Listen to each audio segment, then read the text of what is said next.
Hello everyone, MFPallytime here, and welcome back to the A through Z playthrough. In today's video, we have landed upon Greymane.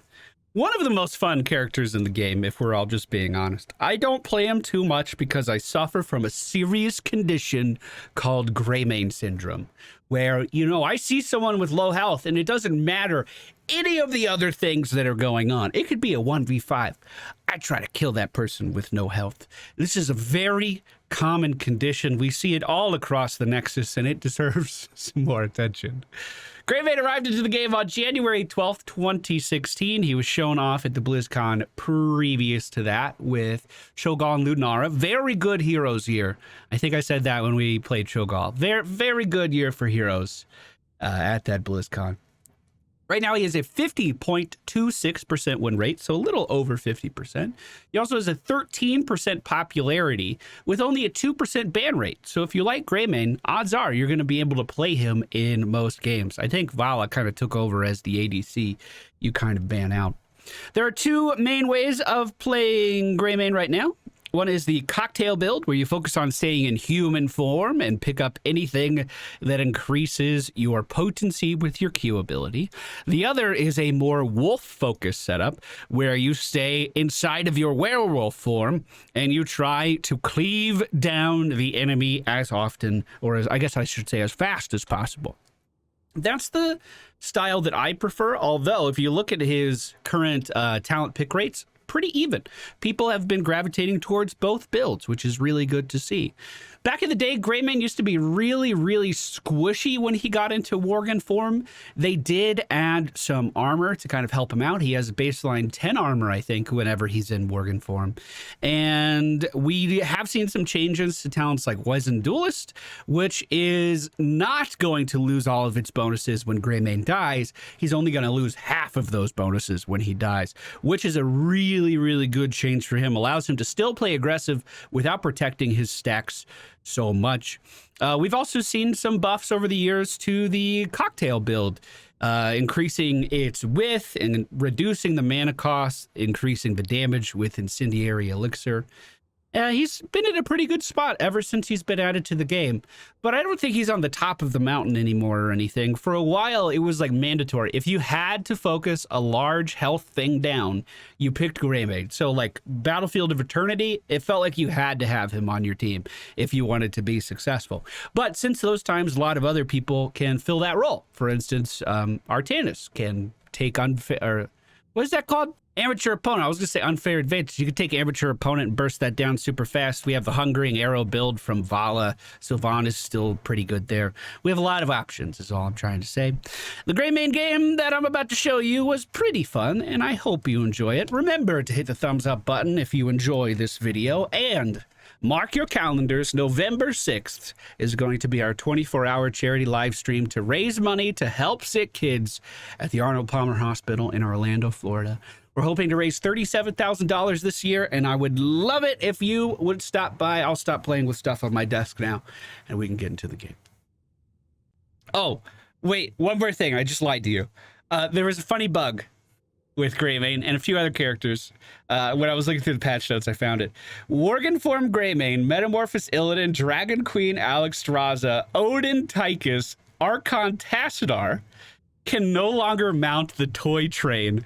If you haven't seen this before, I think this was a BlizzCon mount as well. I gotta find it. I own too many things. Too many things. Here it is. The train. If you right-click, if you dismount and then right-click on the back of someone's train, you then become the caboose for that train, and the original Mountie can steer this entire train around. So people were using this as a way for Greymane and all of these other characters to travel in their super high-power forms, so they didn't lose them. That's really funny. I wish I saw that in game. I never actually saw that in practice. Okay, that's it. All right, ladies and gentlemen, we find ourselves on Hanamura Temple today. The friendly team, Greymane, Murky, Li Ming, Mei, and Zagara. The enemy team, Sylvanas, Johanna, Zul, Tassadar, and Alarak. I think this game should be a pretty good example of why Greymane is difficult to play in quick match. He is a ridiculously strong character with a ton of burst damage, but very, very little survival and very few ways for him to actually restore his HP. In fact, it might be none. It might be no ways to restore his HP. So kind of similar to our Genji game, we are capable of dealing a lot of damage and causing a lot of chaos on the enemy team's backline, but getting there and staying there sometimes are the biggest obstacles. We have two members of the friendly team up in the top lane. I guess they're super afraid of what Zul may do up there. And the rest of us delegated to holding this down. Now, I'm by no means a Greymane expert, by no means at all, but, you know, I play these MOBA games fairly often, and I do okay. If I had to give you some advice, especially for team fights and the early game, I would say stay in human form as much as possible. Our Q ability inside human form is the Greymane cocktail. If we go in Worgen form, it turns into a sweep forward, like what we just did, and that sweep forward deals AoE damage and propels you a short distance, so that can be really, really good. The cocktail in human form hits the initial target and then explodes for damage behind it. Our W ability in both forms is an attack speed increase, and then our E ability while in human form gets us onto a target by shifting into wolf, and when we're in wolf form and we use our E, it does the opposite. We barrel ourselves away from any hostility and revert back to our Greymane human selves. His trait, I don't know what it does. 10 armor in Worgen form and more damage on our melee attacks. That's what I just got from that. I don't think I've ever read his trait before. I don't know. It's been a while. It's been a while anyway. So as the enemy team is kind of pressuring us here, again, I don't want to be in wolf form right now. I do get some armor while I'm in that stance, but the enemy team has more than enough damage to get through my 2,000 health just fine. They are going for our Merc camp right now. I wouldn't mind taking this if we're able. We have pretty good early game damage for it. Unfortunately, I don't have my attack speed increase at the moment. But while this guy attacks our Mei, I can move in and get some auto attacks in here. I am hoping that she takes the majority of the punishment. Let's go ahead and get our attack speed increase going. Here we go. Now we're ripping and a tearing. This is the most important objective on the map. If this is pushing for your team, that is a very, very good thing. The enemy team likely prioritizing theirs just as much. Tassadar, the only one here for the enemy team. We know that because they just took boss up top. Let's go ahead and get Eyes in the Dark. This is going to make our disengage out of Worgen form a stealth disengage. So we might be able to actually get away from our adversaries a little bit easier. The objective's coming up pretty soon. I probably could have killed Sylvanas there if I just disengaged towards the wall and auto-attacked. I think that would have been a kill. But it looks like top lane's dealing with the enemy samurai just fine, so hey, it's all even Stevens, man. It's all good to go. The enemy team is picking up a kill on Zagara right as the objective is becoming active, which is pretty scary. Mei's coming in for the flank with Li Ming by her side, and they are extremely close to the wall. Fantastic zoning control here. We're going to engage. I'm going to disengage as soon as I can because I want to auto-attack that Johanna down. That was a fucking gorgeous setup.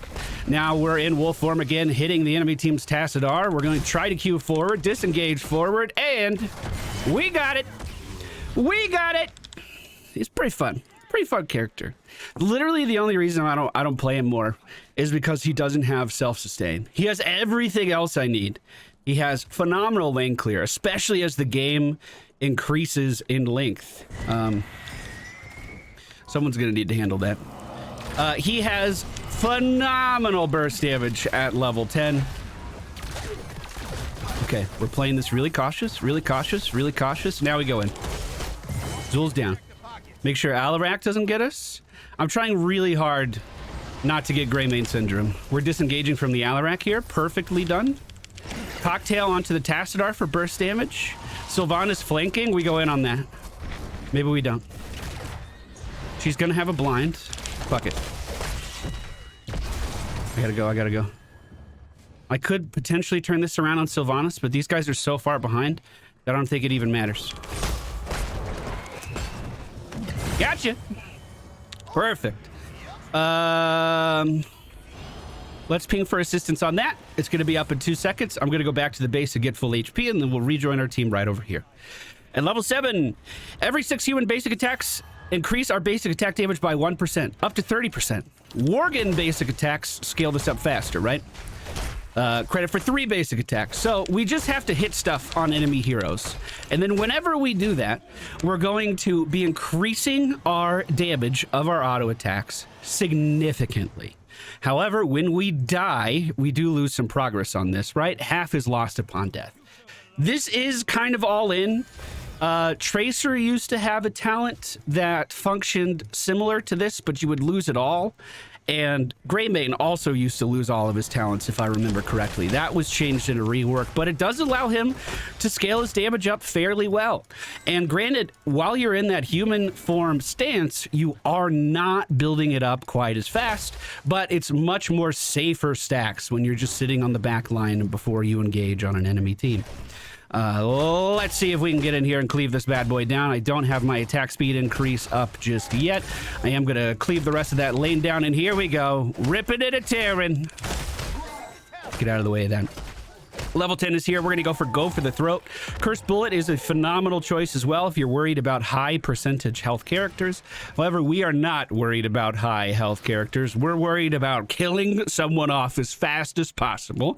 Not only to remove them from the fight, which is generally a good thing, but also because Li Ming gets resets if we help her out in that category, and we definitely want to do that. The friendly team is still holding down top lane just fine. XP in this game is extremely even, just like the current number of buildings. Good engage by our Mei here. Go for the throat on Sylvanas, and that's going to be a kill. If I was a little bit more careful, if I was a little less trigger happy, we would have gotten a reset on go for the throat if we killed Sylvanas with that damage. However, I don't feel like that's always required. I don't feel like you always have to strive for that, because think about it this way. Go for the throat is also a free way of getting back into Worgen form. Oh, I'm sorry, bud. I'm sorry he did that to you. What's his sadism? That might actually start to be a problem. He's at 134%. We might need to focus this Alarak down. They are taking the vision just above us now. This is up in 15 seconds. Let's get this first. I think that's a very good play. Get this first. I think that is a very, very good play. All right, Worgen form, here we go. Try to get through this as fast as we can. I do have a sippy cup. I'm not super excited about the amount of damage that I took there, but that's okay. I'm going to sip on the way back. We'll also get this regen globe on the way back as well. Maybe the sip isn't so necessary after that, but I'm still doing it anyway. This fight is going on, and we have our ultimate in 3 seconds. Oh, I was going to go for the throat there, but the Maul actually stopped it. So I guess I'll hold on to it. Johanna disengaging. We can actually roll after this, go for the throat to re-engage. She just became a... Oh, that was perfect, actually. That was so good. We can take this vision away from the enemy team. Beautifully done. If Alarak wants to re-engage on this, well, I was going to say he can re-engage on all of us, but I guess Zagara had a date that I wasn't aware of. He's still at 136. That's fine. That's fine. The enemy team has thwarted our samurai, but it allowed us to get a lot of ground on the map. Zagara's still dead, meaning we are outnumbered here, but she'll be back up in 8 seconds or so. I'm pretty scared about standing here, I'm not gonna lie. Yeah, disengaging, trying to anyway. Sylvanas plowing forward. We're gonna throw the cocktail into the group, but an Alarak supercharged, just running over all of us with his... What is that ability called? And I should know. Deadly Charge. I never take Deadly Charge at level 10 because I suck. Whenever I see an Alarak that is man enough to take that ability at level 10, you know he's played Alarak before. Or hasn't. It's one of the two extremes, actually. The enemy team is starting to rally towards the bottom lane, but why? What are they doing? Murky pushing out the cart just behind them. I don't think they've realized that yet. Phenomenal damage from Li Ming, and she goes in with the chase and secures it. At level 13, we are going to go for a reduced cooldown on our Worgen Form Q ability. Ooh, this is looking good, actually. You just used a lot of shit. Oh, good disengage, too. I'm going to try to get out of this. Perfect. We can go back in now. A little worried that my team's not moving up for me, but I'm just going to continue to focus Zool to the best of my ability. Not going to go for the throat this. I want to save that damage just in case we need it. That would have been just overkill there.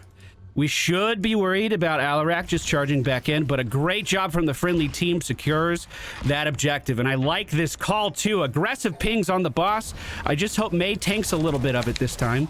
I'm going to try to move in. We have our attack speed increase, and we swipe through this thing in literally seconds. Beautiful. Alarak rotating around to the bottom of our character. Tried to disengage, didn't quite work. Good wall from Tassadar here as well. This play, oh my god, beautiful combo. Not even mad. Not even mad. They did great. I was hoping I was a little out of range for him. Did he get the range increase on telekinesis? No, he got the slow. Not your fault. She's in a lot of trouble. Let's ping danger here. Everyone should be on the samurai, and it looks like a lot of our team is beautifully done. Sylvana's still trying to split push the bottom side of the map, using her banshees for damage when there's nothing for them to even damage. Trying to run away now. Tassadar actually being huge in helping her get away. I see Zool and Alarak pushing up top. I'm trying to rotate up to that. Looks like Johanna's trying to stop any... Oh, she's creep clearing. She's creep clearing. Again, I don't want to do anything too crazy here. If I can bait out some stuff, I'll try to do that. With the friendly team reinforcing, we might be able to get in here and deal some damage. I'm trying to keep my deaths in check, though. I'm trying so hard not to exhibit Greymane syndrome in this game. I'm trying so hard. It's so mentally taxing to not just be like, oh, there's enemies. I'll go in now. That seems fun. Zool just dying for no reason over a camp that gets a insignificant amount of HP. At level 16, we're committing to the Worgen Life. Increases Worgen basic attacks against heroes. It's going to deal 3% of their maximum health each time. Did leave the turret behind, realized it was going back for it, but it's okay if Mei has it. That's not the end of the world. She's probably going to be on the front line. Danger up top because we don't see anybody. And there they are emerging now. Is Zagara going to be able to get away? It's not looking too good, but at least she's opening up the floor for our... Ooh, good maul, good maul, good maul. I'm here. On Tassadar, I think. Go for the throat! Couldn't even press it in time. Didn't even fucking matter. Didn't even fucking matter. She can bait us pretty well because she has falling sword. She can disengage really easily. This is back up.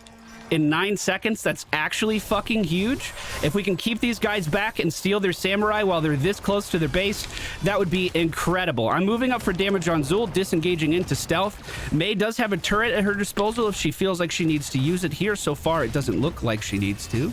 Good damage on Greymane. Oh, Sylvana's here. Go for the throat. She somehow didn't die from it, but we still got her down. Moving over to Zool, getting away from Johanna, and then disengaging into stealth. You love to see it. Now, Alarak could potentially zoom in here and kill our team off while we're taking this. So I'm just going to focus on dealing as much damage as I can until he shows up, and then I'm leaving. That was Tassadar. They look the same. That's not my fault. They're both the same fucking species, okay? That's not my fault. With that samurai pushing, it's going to keep the enemy team distracted for a moment longer while we go back to the base and rest. Perfect. Back up to full health on my way. Careful. The enemy team still has 2 members down, but they are going to be respawning with full health right now. Zagara pretty far forward here again, but that's okay. We have how many turrets? It'd be nice if you could see turrets on this screen. We have 2 turrets at our disposal as we are pushing in. Go for the throat is not ready. We are going to see the snowball from Mei, not connecting with anyone either. Pretty afraid to engage in this one, boys. It's not looking that good for me. Johanna jumping on our backline here as well. Again, I'm going to try to hold back, not go into a clusterfuck where I could just die. We potentially had an opening relatively early on in there, and we potentially have one now with them starting to back up. I'm actually going to look at this flank on Alarak if I can. Right now. Go for the throat. Perfect! Holy shit! Attack speed increase on Johanna. Take her down. We're going to roll forward to get into stealth. Try to reveal the enemy Tassadar. Oh, shit.